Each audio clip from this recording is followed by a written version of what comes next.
नमस्कार साथियों। अगर आप भी अपनी नागरिकता को लेकर के परेशान रहते हैं कि अचानक से अगर आपसे कोई नागरिकता का सबूत मांग ले तो आप लोग क्या दिखाओगे। देखिए, एसआईआर वेरिफिकेशन वैसे भी लगभग 12 राज्यों में ख़त्म हो चुका है। हाँ, वो चीज़ अलग है कि उसकी एक बार फिर से डेट बढ़ा दी गई है, लेकिन अगर आप लोग का हो चुका है तो अब वो आप लोग के लिए ख़त्म ही समझिए। अब कुछ राज्यों में एनआरसी लागू हो सकता है। एनआरसी लागू होने का सीधा मतलब ये है कि आपकी नागरिकता की जाँच। तो ऐसे में आप कौन से दस्तावेज़ दिखाओगे? स्पेशली अगर आपकी उम्र जो है ज़्यादा हो गई है, आपके 40 से 50 साल, 70 साल, 80 साल हो गई है। तो सुप्रीम कोर्ट का इसको लेकर के क्या जजमेंट आया है, उसके बारे में भी मैं आज आपको इस वीडियो में बताऊँगा और आपकी उम्र के हिसाब से कौन-कौन से दस्तावेज़ आपको दिखाने पड़ेंगे, उसके बारे में भी आज मैं आपको पूरी जानकारी दूँगा। तो चलिए वीडियो को स्टार्ट करते हैं और एक-एक करके सभी चीज़ें समझते हैं।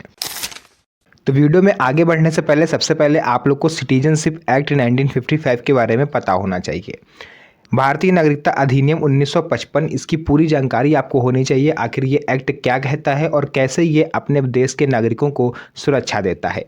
भारतीय नागरिकता अधिनियम 1955 में नागरिकता प्राप्त करने, साबित करने, उसे खोने के नियमों को नियंत्रित किया गया है। यानी ऐसा व्यक्ति कैसे नागरिकता प्राप्त कर सकता है, कैसे उससे नागरिकता छीन सकती है और क्या हो सकता है इन केस। यह कानून जन्म, वंश, पंजीकरण, प्रकटीकरण जैसे तरीकों से नागरिकता प्रदान करता है। मैंने आपको इससे पहले भी बताया था कि 4 तरीके से आपको नागरिकता प्रदान की जाती है। या तो बाई बर्थ यानी जन्म के आधार पर, अगर आपका जन्म भारत में हुआ है तब। वंश के आधार पर, यानी कि अगर आपका वंशज आपके यहाँ पर रह रहे थे। पंजीकरण, यानी कि आपने बाहर से आके यहाँ पर पंजीकरण करा लिया है। और प्रकटीकरण, यानी कि अभी कोई हिस्सा जैसे देश के बाहर है, उसको अगर भारत कब्जे में कर लेता है तो उस वहाँ रहने वाले नागरिकों को स्वतः भारतीय नागरिक माना जाता है। ये 4 केस होते हैं। और उम्र के आधार पर दस्तावेजों की आवश्यकता जो है वो बदलती रहती है। यह अधिनियम 1955 से लागू है, इसीलिए इसका नाम है सिटीजनशिप एक्ट 1955।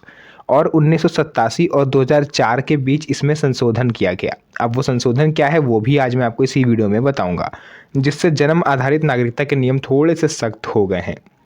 देखिए, अधिनियम का परिचय और इतिहास। भारतीय नागरिकता अधिनियम 1955 को 30 दिसंबर 1955 को अधिनियम संख्या 57 के रूप में पारित किया गया। इसका मुख्य उद्देश्य स्वतंत्र भारत में नागरिकता के नियमों को निर्धारित करना था, जिसमें संविधान के अनुच्छेद 5 से लेकर के अनुच्छेद 11 के बीच में आपको इसके बारे में पूरी जानकारी मिल जाएगी। 1986 में हुए असम समझौते के लिए इसमें धारा 6A भी जोड़ी गई थी। 2003 में नागरिकता संशोधन अधिनियम से जन्म नियम बदले और 2019 में CAA से कुछ शरणार्थियों को छूट भी मिली। यह अधिनियम अवैध प्रवासी की परिभाषा को सत्यापित करता है। जन्म के आधार पर नागरिकता उम्र के हिसाब से। देखिए, अधिनियम की धारा 3 जन्म आधारित नागरिकता तय करती है, जो जन्म तिथि पर निर्भर है। अगर आपका जन्म 26 जनवरी 1950 से 1 जुलाई 1987 तक हुआ है, यानी इस बीच अगर आपका जन्म भारत में हुआ है, आप भारत में ही पैदा हुए हो, तो आप स्वतः भारतीय नागरिक माने जाओगे बिना किसी दस्तावेज के, बशर्ते माता पिता राजदूत या शत्रु विदेशी ना हो। मतलब आपके माता पिता कोई राजदूत ना रहे हों, यानी उस टाइम विदेशी ना रहे हों, या फिर वो जैसे आपका इस समय पाकिस्तान में लोग कह सकते हैं कि दूसरे मुल्क के ना हो। ये चीज़ आपकी शर्त रहती है। 1 जुलाई 1987 से 3 दिसंबर 2004 के बीच में, क्योंकि 2003 में संशोधन हुआ है, तो 1 जुलाई 1987 से 2004 के बीच अगर आपका जन्म हुआ है तो आपको कौन कौन से दस्तावेज दिखाने पड़ेंगे। आपको अपना तो दस्तावेज दिखाना ही है, साथ में माता पिता में से किसी एक का दस्तावेज। और अगर आपका जन्म 2004 के बाद हुआ है तो आपको अपना दस्तावेज प्लस माता पिता दोनों के दस्तावेज। तो ये चीज़ आपको दिखानी है। 1987 से पहले जन्मे लोगों के लिए कौन कौन से दस्तावेज हो सकते हैं। 1 जुलाई 1987 से पहले जन्मे लोगों को नागरिकता साबित करने के लिए सरल दस्तावेज दिखाने पड़ते हैं, यानी कि बहुत सिंपल है उन लोग के लिए अपनी नागरिकता साबित करना।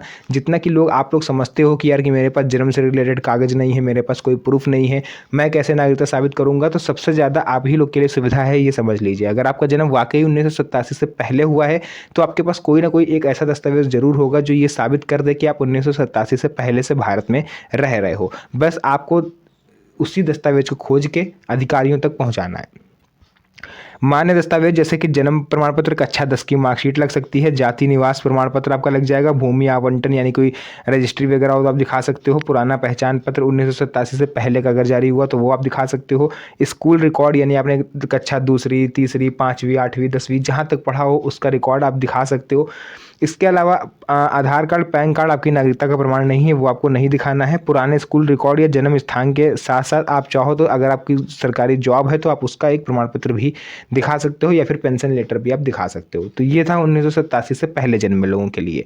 देखिए ऐसा इसलिए है, मान लीजिए किसी का जन्म 1990 में हुआ है और वो व्यक्ति झूठ बोल दे, बाहर का आया हुआ है, मान लीजिए बांग्लादेश का वो व्यक्ति है, झूठ बोल दे कि मेरा जन्म 1980 में हुआ है, तो इस केस में जो जेन्युइन 1987 से पहले पैदा हुए लोग हैं उनको परेशान होना पड़ता है, क्योंकि सरकार आपसे ये कहती है कि हमें किसी भी तरह से ये प्रूफ करो कि आप 1987 से पहले से यहाँ हो। आप तो प्रूफ कर दोगे जो जेन्युइन व्यक्ति है, लेकिन जो घुसपैठिया है वो ये प्रूफ नहीं कर पाएगा और उसको बाहर करा जाएगा। इसके अलावा 1987 से 2004 तक जन्म लेने वालों के लिए दस्तावेज, ये इस अवधि में यानी 1 जुलाई 1987 से 2 दिसंबर 2004 के बीच जन्मे व्यक्तियों को अपना जन्म प्रमाण पत्र, स्कूल लिविंग सर्टिफिकेट के साथ साथ माता पिता में से किसी एक का नागरिकता प्रमाण पत्र देना पड़ता है। माता पिता के दस्तावेज जैसे कि जन्म प्रमाण पत्र, वोटर ID कार्ड, पासपोर्ट या पुराने सरकारी ID उनके पास कोई हो तो वो आप दिखा दीजिए। आपके माता पिता की कोई पुरानी पासबुक हो 1987 से पहले की, वो आप दिखा सकते हो। मकान की रजिस्ट्री हो वो आप दिखा सकते हो। आय, निवास प्रमाण, जाति प्रमाण पत्र, जो भी आपके पास पुराना सरकारी दस्तावेज हो आप दिखा सकते हो। तो ये हो गई सेकंड कैटेगरी।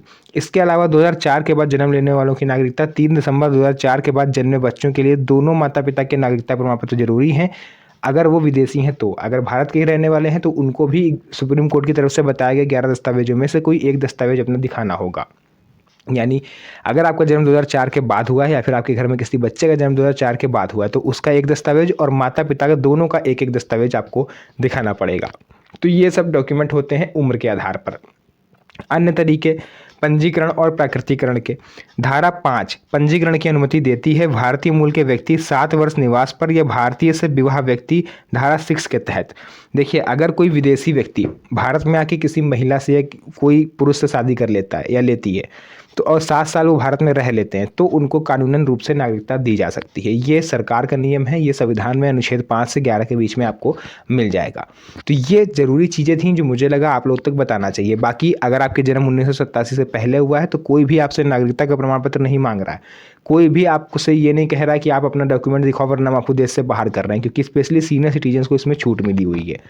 बाकी जो भी चीज़ें थी मैंने पूरा आपको यहाँ पर विस्तार से बता दिया है। वीडियो पसंद आई हो तो वीडियो को लाइक करके चैनल को सब्सक्राइब जरूर कीजिएगा, तो कि इस तरह की वीडियोज़ मैं आपके लिए बनाता रहता हूँ। और स्टार्टिंग में मैंने बोला था सुप्रीम कोर्ट का आदेश, तो सुप्रीम कोर्ट ने ये पहले ही आदेश दे दिया है कि आप चाहे नागरिकता सिद्ध कर पाओ चाहे ना कर पाओ, आपको देश से बाहर नहीं किया जाएगा। बस हो सकता है कि आपको सरकारी योजनाओं के लाभ से वंचित कर दिया जाए।